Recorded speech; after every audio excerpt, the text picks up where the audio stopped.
Hello YouTube fans, here again, and a figure without ado, as Tina Turner, as we know, is sadly no longer with us, may she rest in peace. Why not this one? Mad Max Beyond Thunderdome. I remember doing this when I was talking about my 80s Action Marathon, and I figure as a tribute to Tina Turner, the late Tina Turner. Why not this one? Being Mad Max Beyond Thunderdome. What I think about it, is it the best, and so on. It's always been a mixed bag, this one, because I have offended the film. Not gonna lie, I've offended the film, but at the same time, is it as good as the original? No. Is it as good as the World Warrior? No. But it is still a good film. So there's a lot of songs sung by Tina Turner. At the opening, you get a good song again by Tina Turner. My only issues is I wish you had more Tina Turner in it, and I wish you had more of Thunderdome. Because the first bits of the film is really good. I'll get on with that, and I've got the bits why, to me, it's of a remake of The World Warrior. But in my eyes, I felt The World Warrior did it better. Doesn't mean I hate Thunderdome, so it's not going to be a rant, but I just think I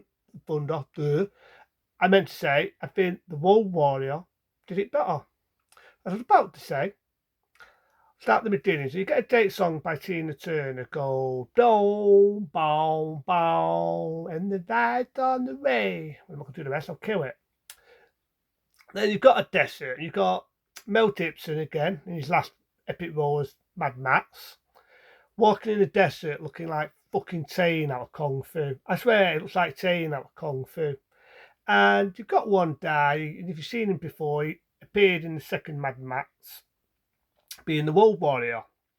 But it's one of these, is he the same character or is he not? Without coughing. So he fires an airplane, he knocks Mel on his ass, but he gets back up and he's walking in the desert, he's down and out. Then he meets Tina Turner, who's this like warrior queen, and he needs a bit of bread. So Tina Turner sends him on a mission, and she says a line that she wants to fight with this thing called Baba. And he's gone about a job and all this. He says, well, what do you want me to do? And I love the line what Tina Turner says, where she says, can you shuffle shit? So he's undercover, he's working with these fucking pigs in a pig farm. This little fucking one. There's this thing called Baba. And makes me laugh because Tina Turner takes shit from this little fucking one. This is a little guy, but basically I'd kick in the fucking arse if it did me some shit. But she takes it anyway. And because it's supposed to be in Sheraton, you've got this big fucking giant and everything. And Mel Gibson's fucking about. He realises that if you blow a whistle, it hurts its ears, right?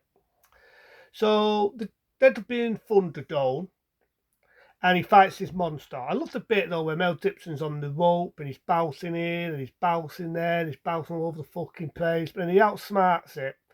And at first, Mel Gibson's going to kill it, being Max, but then he has to change of heart when he sees that someone who's a bit slow. But Tina Turner doesn't give a fuck, he has him killed, and because he betrayed them, they fuck him off. I do love the bit though where Mel Gibson's got a chainsaw and his mats and he's running about, and I fucking miss that's already in the film where he's got a chainsaw, he's got a sword in his hand, he's got a fucking rocket launcher. You know what I mean? I just wish it's that, and a lot of people getting heads cut off, because I think myself doing it a mild rating didn't do the film any favours. Unlike one, I think number one's not really that bad. It's the bit where Mel Gibson as Matt's his wife and his kid get run over by a motorbike. I mean, that's sad, but it's it's not in your face. It's professionally fucking done. Little bits of violence here and there, but again, it's not in your face. It's not in your face. I think Roll Warrior just has its moments, but it's going for bloody door, not really. But I think the 18 did get an impact, and trying to make this more for kids, it didn't. So they send him on a desert, they put this daft thing on his head, but these Aborigine sort of fucking kids, whatever you want to call them, save the day, and they think Mel Gibson is some sort of a fucking dod. They think Max is a dod, right? And the chosen one, or whatever the fuck you want to call him, right? I can't remember now what they call him. The guy from the wasteland or something, as it says in Tina Turner's song, right? And they're all praying to him like a dick. And then Matt says, there is no future, there's none this, none that. It kind of reminds me of number two. But I think number two did it better. The World Warrior, in my eyes, did it better. But the bit with Tina Turner's there, the villain, she does do a good performance, for a singer going into acting. I didn't think she did a bad job for what she had to do. I did not think she did a bad job. It was competent. So he's convincing her, but they go on the desert, they ignore him because of thick.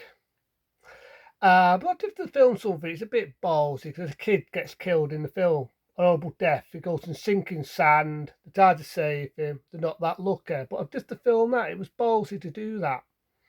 I didn't think they'd go that route, but they did. So we'll just film that. It was pretty ballsy. But it's like I say, you've got the kids, he's trying to fucking convince them, there's no tomorrow, there's no future, and all that's been destroyed by the atomic fucking bomb or however. It never did explain that in any of the Mad Max films. And so on. And then the other saying, Tina Turner's got that little fucking run as a slave, and they've got to save him for tomorrow's land. So the car chase scene just remind me of the World Warrior. That's why I said the first bits of the film is a good film. Tina Turner, I love that song from the opening. And you all know the song, We Don't Need Another Hero. It's in the film. I love that. I just wish that's on the feature of the DVD. Why? I don't fucking know. And there was even a making in its day. Even that's not on a feature. Oh, wow, you get a trailer. Wow. Right. Oh, you get it in subs and you change the language. If you fucking do that, excuse me where I get too excited there. I'm going to pass out. That's all you get on the fucking DVD. No original makings, no interviews, not the original music video by Tina Turner. I'm sure Tina Turner, if she was alive, would have loved to talk about Beyond Thunderdome. But sadly to say, we're never going to know now. Because the trouble with DVDs, due to water buffers and the most laziest fucks go in. There you go. But as I was about to say, they said the little fucking one. Tina Turner says, so long, raggedy man, which she says she halfway through the fucking film, by the way. And then they all fuck off to the raceland. But I feel the ending's dark, B. It's dark because to find out everything what Matt said was right, it's been destroyed. You've got this Aborigine sort of fucking do saying, don't forget about tomorrow and about the man from the raceland. Then you got Matt's, again played by Mel Gibson, walking in the desert looking like fucking Kung Fu. Then it ends. So a bit of the ending though is you get the theme song by Tina Turner, We Don't Need Another Hero. And that's the highlight of the film. I just felt like the ending just felt like the World Warrior. And I felt it needed more action. I wanted to see, to be honest, I want to see Mel Gibson as Matt with the chainsaw, cutting people's fucking heads off, slicing and dicing, arms and legs everywhere, all the top fucking blood. I know, it's not that type of film, but I felt that would have been better than Matt stealing with a bunch of fucking kids, walking around in a fucking desert, and then halfway through the fucking film, it feels like a rip-off of the Road Warrior, or 30 fucking Road, but Tina Turner, just to so I'm not being real spirited, just do a good performance. I just wish she was more in the film. Just speaking my mind. I wish she was more in the film, but when she's there, she does do a good presence. I do love the song, and it's like I say, 2 years later, Mel Gibson made it big again with the original Lethal Weapon, as well as the Lethal Weapon films, as well as other films. And, the 2 Max films, it'd be Mad Max 2, or Mad Max the World Warrior, whatever you want to call it, as we all know, was done in Australia. This was more done in America. This was when Mel Gibson was making it big, coming off the Australian look. And you can definitely see it. You can definitely see they put more of a budget in this film. And I can see it. It's a good one. I just wish they stuck to the 18 roots. Because I felt that would have given it more of an impact. Shoot me with a gun. I think that would have given it more of an impact. But I don't hate Beyond Thunderdome. I don't hate it. I do admit it's a bit of a step down from the World Warriors. I think the ending where the characters drive off and say the goodbyes. I felt that ended it better than how to do it in Beyond Thunderdome. Beyond Thunderdome, it's downbeat. We know it's going to have a sad ending for them, but sometimes I'm a sucker for just believing in fairyland. And I felt that's what should have been like in that one.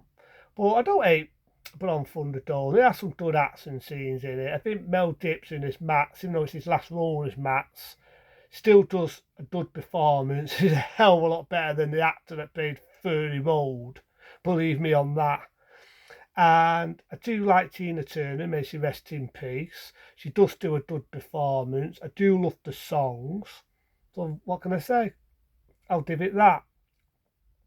So that's Mad Max. We're on Thunderdome. Into them. Be smart. Be safe. See you later.